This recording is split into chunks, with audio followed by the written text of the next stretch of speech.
Welcome to Floki's channel. He is a Mark 1 Viking Fibreline Caravan. He is 10'6" in length. He was in a caravan graveyard when I decided to take him on. I have no idea what I'm doing, even though I have done a couple of these vans, a 1970 Signet and a 1979 Rapido Export folding caravan. I'm learning as I go, so if you watch this video and think, oh, she's not done that right, you're probably right, but I'll get there in the end. Everyone thought I was completely insane. That probably is still true, but we'll see.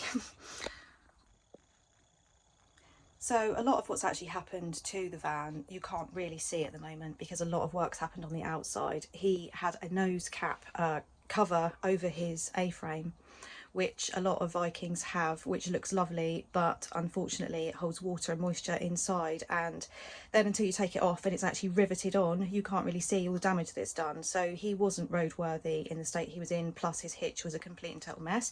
So that's all been refurbished and rebuilt, although I think he could do with a new damper, but at the moment it is working. His whole chassis had been rubbed down, rust converted, primed.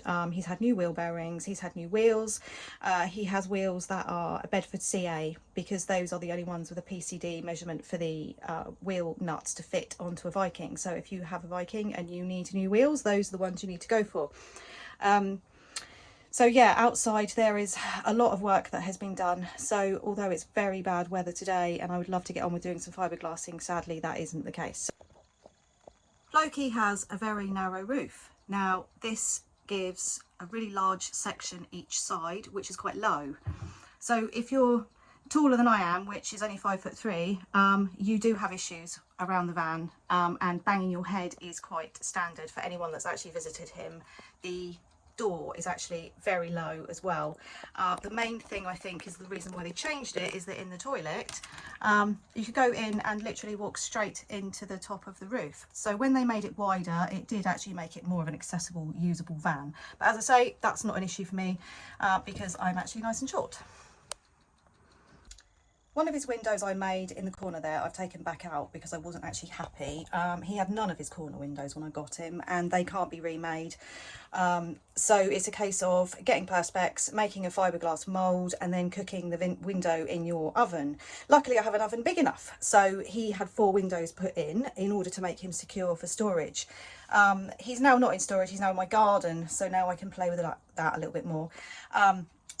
I'm not completely sure how they're going to be fitted eventually, but at the moment 3 of them are doing their job. So this side has been reboarded and papered. The front, as you can see, is still in, well, basically a derelict state.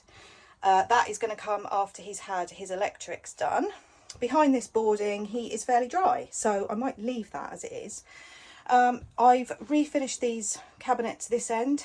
He's too old to have had a fridge, so he's got no amenities, as it were, apart from what I think is an electric water pump, which is down on the floor. So we'll get that tested and see if that works at some point. All of his back end has been rebuilt completely. It was so rotten and so damaged that he had no windows. As I said previously, he had no window frame at the back. He had no windowsill. All of the framing has been remade, redone. He's been insulated, reboarded and rebuilt. So that whole section at the back there was held up basically by the aluminium on the outside of the van, was holding up that corner of the van. So it was a bit scary, to be honest, because I thought at some point when he was coming back on the trailer he might have actually imploded and we'd have ended up with a squished Coke can. But luckily that didn't happen.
1969 on his A-frame plate. He was probably made in 1968 because they were made hand-built and then put up for production to be sent out to the public in April of the year after.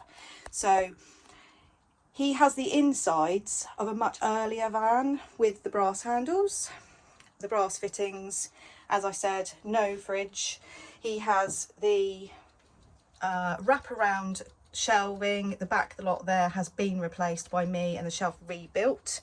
The side ones here, a lot of the newer ones had overhead lockers. He doesn't have that. He just has the stretch of shelf that goes all the way around. Some of that needs replacing, but that's a job for another day. In here is his bathroom area, if I can just get the lock there. Currently it is a storage facility, so it has been done and the whole windowsill has been replaced. He had no back windowsill at all. The shelf has been replaced, re-plywooded. He has had new, well, old wallpaper and new put in. The windowsill all the way along here has been replaced and re-oak veneered as it would have been to match the cupboards.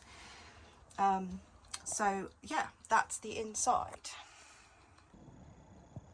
So all of that door frame has been rebuilt. I think it's a fairly standard thing with Vikings that they do get a little bit rotten.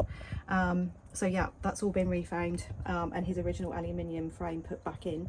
Underneath this rather fetching carpet, he does actually have his original lino, which although it's in terrible condition, I am planning on keeping this because one of the main things about this restoration is that Floki is put back as near as what he would have been like as possible. So instead of ripping everything out, I'm actually trying to keep everything.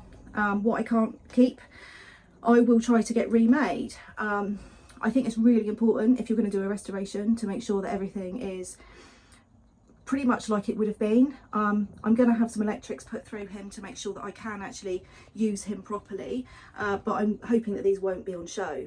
But all of this wood, although at the moment looks terrible, his kitchen units were the same as that and they've all come up pretty well. He needs more coats on his units to bring that colour up properly, but as you can see, actually it's come up pretty good. The veneer had lifted in quite a lot of places, but actually once it's been worked on and it's been stained and it's been varnished, it actually is a fairly nice finish. So yeah, that's the plan so far. I'm going to do another video at another time to show the outside, but sadly today it's really terrible weather, so I can't show you all of the damage of the fiberglass that I've had to redo. But yeah, okay, so that's Floki. I will pop another couple of pictures in between these videos to show what it was like when I got it. There are obviously loads of snagging things. It's really damp weather at the moment. I found that a couple of bits need redoing, but you know, I live and learn. This is my other van, Patricia, that I restored. She's a 1970 Stevens & West Signet. She now goes to rallies and is enjoyed by everybody. Thank you for watching Floki's video, and I hope to see you on his next update.